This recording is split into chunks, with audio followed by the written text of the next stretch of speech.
Sorry, मला यायला थोडा उशीर झाला, पण मी 15 मिनिटात जेवण करते. नाही नाही, गडबड करू नकोस. ठीक आहे, का? जेवण करून आलोय मी. पाटील काकांकडे गेलेलो.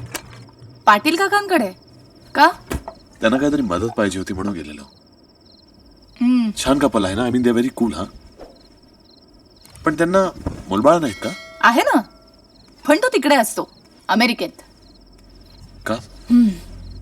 शिक्षणासाठी म्हणून गेला. तो परत आलाच नाही. काका काकूंनी खूप वाट पाहिली त्याची.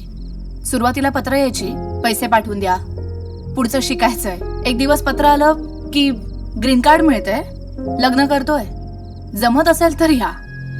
काकूंनी हाय खाल्ली. मग हार्ट अटॅक आला त्यांना. मग काकांनी रिटायरमेंटच्या आधी 6 महिने VRS घेतली आणि काकूंच्या ड्युटीवर रुजू झाले. खरंच खूप छान कपल आहे. या सगळ्या गडबडीमध्ये तुला एक गोष्ट सांगायची राहून गेली. काय ते? आता तुझे आयते बसून खाण्याचे दिवस संपलेत. म्हणजे उद्या तुझा जॉब इंटरव्ह्यू आहे, सो तयारी करा. जॉब